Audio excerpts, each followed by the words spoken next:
So the boys series finale just dropped earlier last night or earlier this morning, whichever way you want to call it.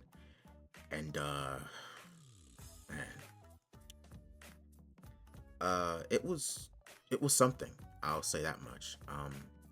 Do I think it was bad? No, I think we've had far worse series finales happen this year. Do I think it was good? Also, no. I think it was okay. Honestly, I've been wanting to talk about this show for a little while now, but I've just been kind of lazy about it. But this series finale was just genuinely so mind-boggling that I felt like I had to say something, you know. So I kind of just want to go over all the things that happened that kind of had me thinking like, what, you know. I just want to share my thoughts on it. So I'm just gonna jump right into that. So, first things first, Frenchie's funeral. Frenchie died in the episode before this one, episode 7. He died to Homelander, and it was kind of this big emotional thing for Kimiko. And, for the audience, it was meant to be emotional too. Um, you know, he sacrificed his life for not only the greater good of the world, but also for the woman that he so desperately loved. Honestly, his death didn't do anything for me. I really liked Frenchie, I did, but he after knowing what his actor did, yeah, I don't care about the character anymore. But this scene right here pisses me off because here it's just a giant joke. It's literally them talking about assholes. In fact, if you don't believe me, I'll literally just show you. I am reminded that I do have something to give you. The knowledge that I've seen each and every one of your assholes. Excuse me? It says what it says. Butcher, I installed a toilet cam once purely for science. Long story, and inadvertently captured yours. Huey and MM, as we were bent over and searched for contraband in the camp. Annie, I accidentally walked in on you and Huey plumbing each other's depths, but you did not notice me. I'm just gonna skip ahead. Yeah, that's a good idea. Now, I'm not mad at the joke itself. The joke is very on brand for the boys. This is their humor, this is something they do. However, my issue is that this entire season has felt unserious. It felt like everything was a joke, nothing was taken seriously. And you would think that you would take the death of one of your main important characters a little more seriously than what they did. This isn't even 5 minutes into the episode. Like, this is crazy. I wasn't expecting I wasn't expecting asshole jokes at the eulogy of Frenchie's death. It's just, I get it. It's something he do, but you think they'd handle it with a little more respect, not only for the characters themselves, but for the audience as well, who has watched this show for years. I started watching last year, if I'm going to be honest. But, for the people that have been watching this since 2019 or whenever this show came out, you know what I'm saying? It's just, this feels very disrespectful. Uh, the second kind of complaint is Ryan. Ryan was in this season, I think it was episode 2 or 3, and he fights Homelander. Butcher comes in and tells him, hey kid, if you want to take out Homelander, the best thing you can do is just stab him with the soup virus. But you know, Ryan rightfully says, no, fuck you. I'm just gonna go fight him on my own, and gets his ass handed to him. And he's just written out of the story for the next like 5 episodes. But here he's just back. And don't get me wrong, I'm glad that he's back. I'm not complaining that he's back. My complaint is, how does Homelander find him? I mean, I know that he's fast, he has the X-ray vision and all, but it feels like he's just here, It feels like they wrote it feels like they recorded this one episode based off of the reaction of everybody on Twitter and Instagram and TikTok. Where's Ryan? Where's Ryan? I hope Ryan's gonna be in the series finale. And then they're like, oh well, we gotta put him in. Like, you would think that this was recorded after that, but no, this was recorded way before. And it just feels there's no build up. This is the same complaint that a lot of people had for Stranger Things. It had no build up to its grand moment. It just kind of happened. And for Ryan coming here, this isn't even the grand moment, by the way. This is just Ryan. And he's only here to reiterate what everyone else has said already to Homelander. You're nothing. No one loves you. You're not a god. Even with all the power in the world, you're still unloved. You're lonely. And I guess they just wanted Ryan to say it to his face. But I don't know. It would have been nice, honestly. I guess within the context of the episode, Ryan himself didn't want anything to do with Homelander after the beatdown he got, or the boys, but it's just, it feels like things happen just because the writers want them to happen. Does that make sense? Now, admittedly, the Ryan thing is more of a personal complaint. It's not really much of an issue. It's a very minor issue. But this, this right here, this is straight up unforgivable. They created an entire spin-off series called Gen V. And spoilers just in case, but also I assume if you're watching this video, then you've either seen Gen V seasons 1 and 2, or you haven't and just don't give a fuck. But either way, spoilers. They created an entire spin-off series just to tell those characters to go fuck off to Canada. And I don't understand why you would do that. In her series, Marie Moreau ends up helping to defeat and kill Thomas Godolkin, who is the original creator of V. They showcase her healing ability, her killing ability. And in this episode, she is told to go take some people that Annie and MM saved from the last episode to Canada, where it's safe to be heroes. And I don't understand why. I don't get why they would do that. I don't understand the logic behind that. Marie has shown how crazy strong she is, and instead of utilizing her, we just write her out of the story? Like, they deserve better than that. She deserves better than that. She got sidelined for no reason. She could have easily been written into this show. Into this one episode was all she needed. One episode. I get it. The rest of the episodes, whatever. This one episode was all she needed. But no, here they are, getting into a van and going to Canada. This makes no sense. And I hate this decision. I really hate this decision. For this scene, I feel like it's better to just let you see what happens instead of talking about it. So I'm just gonna show you what happens. Thing to remind me of the pet I love so much. That's what you're doing, yeah? You let everyone think that you were the stray that Frenchie took you in when you know it was really the other way around. He was your pet. Your lapdog, really. Yeah, you strung him along, but you kept his leash tight because you loved using him. Oh, you got off on his devotion. And just when it looked like he might move on with someone else, you finally fucked him. Anything to keep him from being happy. When he would have done anything for you. Even throw his life away. And you let him. You wanted him to do it.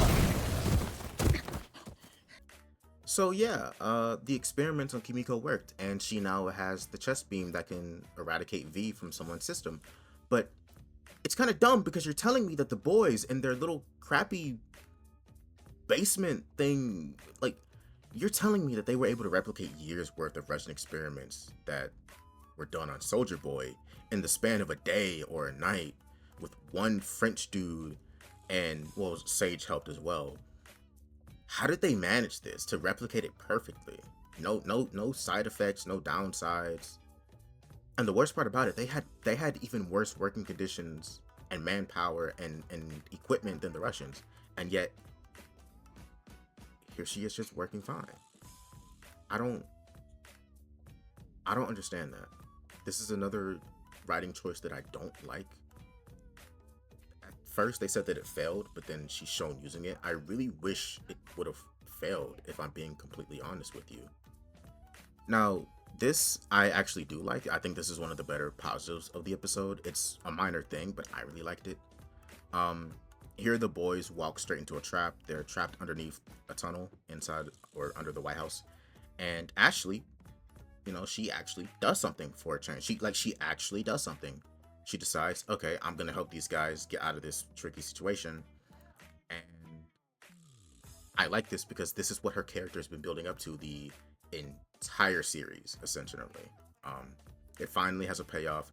Was it that big? Was it that huge? No, but it doesn't have to be grand. I'm just happy there was a payoff. And it's this. She ends up opening the door to get them out of here, and she manages to run away and get to safety. Um, I'm gonna be honest, this is probably one of the only other positives that I have for this episode. I Once we get into the other stuff, I think you will know exactly what I'm talking about. And here we have the boys meeting the Deep, who is super depressed because earlier in the episode, Homelander basically told him how useless he is, and he literally tells him to his face, hey, the only reason I haven't killed you is because I want you to suffer. Like, I want you to feel all of this deep mental, emotional, and psychological torment so that you live with that. Like, he basically wants to mentally destroy the Deep, which, I mean, I don't even think he's capable of that. He's just so stupid in this show. But my criticism for this, I'm really happy that Annie is the one fighting the Deep, since she's the one who got raped by him. But what I don't like is what she does next. Yeah. I don't understand why Annie brought him to the beach. This is probably the worst area for her to be in. I know the beach still has electricity around it, but significantly less so than a city or a building that she's currently in. So why would you bring him here and make yourself weaker and make him stronger, you know? She doesn't even know that the ocean doesn't like the Deep and that they want to kill him, you know? So this was really only done solely so the Deep can die at the hands of the ocean creatures, because it's very out of character and stupid for Annie to do. But at least we got a cool death, I guess. Now this next complaint is very minor, but it's O'Father's death. It just feels very fast. They basically just black bolt him. They put a ball gag in his mouth and he blows himself up. And it's just kind of like, wow, he's dead, you know, for an antagonist that was pretty prominent within this season. But like I said, it's pretty minor. We can just move on to the next thing. No complaints from this scene. I thought the acting was really good. I thought Anthony's acting was really good, and I think you guys should see this scene as well. I am. But no matter what I do, so many people will never accept me into your hearts. Never love me. Never believe in me. And to such heretics I offer oblivion. And those who seek to destroy me, you will die the most horrible of deaths, as befits your wickedness. My reign will last forever, and when this world is cold and dead, I shall remain eternal. God of the ashes. Evening, cunts. Daddy's home. Then we get to this scene, and it's Kimiko trying to blast Homelander with her chest beam. And I think this scene is really stupid because it's basically Frenchie just telling her, hey, you don't need anger to fire your chest beam, because she's like, oh, I can't do this. I'm not angry. I'm sad. I'm sad that you're dead. And it's like, bro, shoot him. Blast the V1 out of his body already. Like, this scene is so unnecessary. It's corny. It's very corny. It's very cringy. I don't understand why it's even here. I feel like Kimiko, of all people, would know rage. I mean, when we first see her, she's literally like fueled off of rage. That doesn't mean that it's her entire character. It just means that she knows anger. So this scene with Frenchie telling her, oh, you don't have to be afraid. You don't have to be angry to shoot the beam on Kyo. Like, bro. Really? It ruins the pacing. And honestly, I don't understand why Homelander doesn't just beam her face off. Like, yes, he's fighting Ryan and Butcher in this scene, but all he has to do is just look at her once and beam her. He's literally done it before earlier in the season. It makes no sense to me, honestly. And next we have the Homelander depowered scene, and honestly, I really loved this scene. This might just be my favorite scene from this episode. It perfectly encapsulates who Homelander is as a person. Without his powers, he's absolutely nothing. He's just a gigantic man baby. When things don't go his way, he throws a tantrum. And without his powers, he's everything that everyone told him he is. He's nothing. He's a baby. He's lonely. No one loves him. He has no one. And Anthony did such a great job acting in this scene. Butcher starts beating on him, and he literally starts acting like a baby, begging for his life.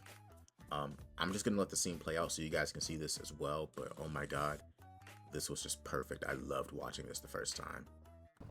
Blood and fucking bone.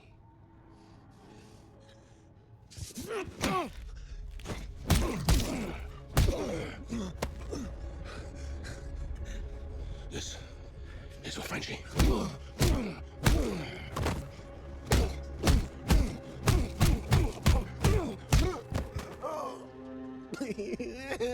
Stop! You owe me all the times I could have killed you, and I didn't. I let you live. I'll give you 5. I'll give you 5. Okay? You can do whatever you want with it. Okay?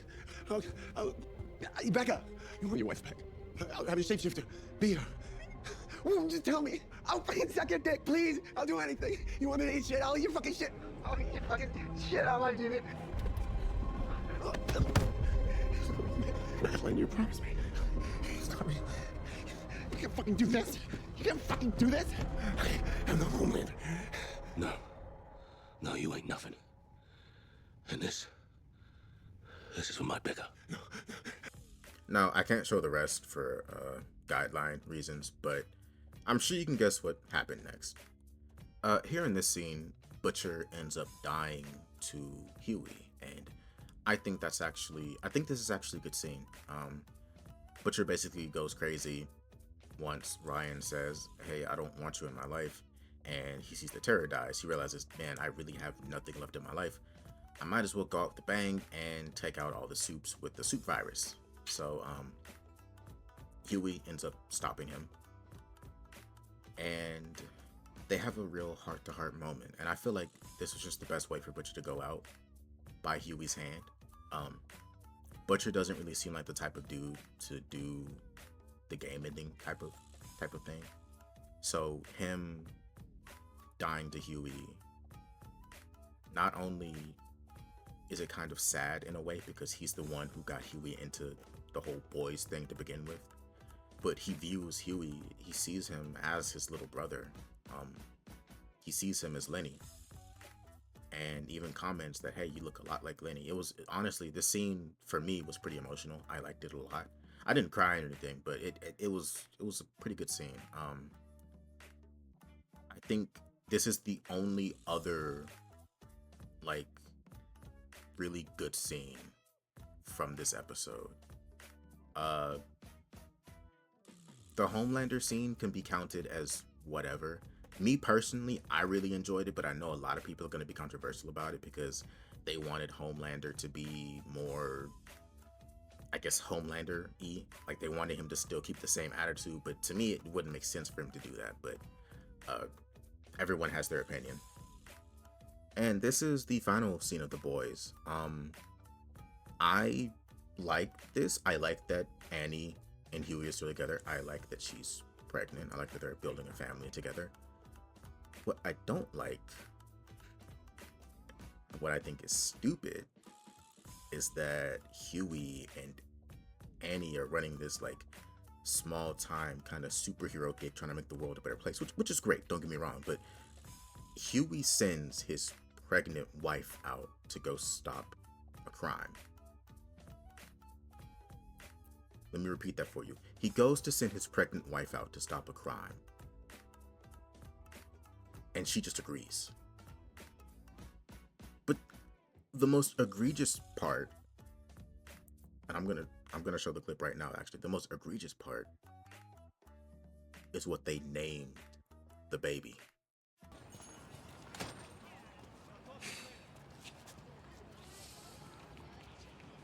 Take care of your mom, Robin.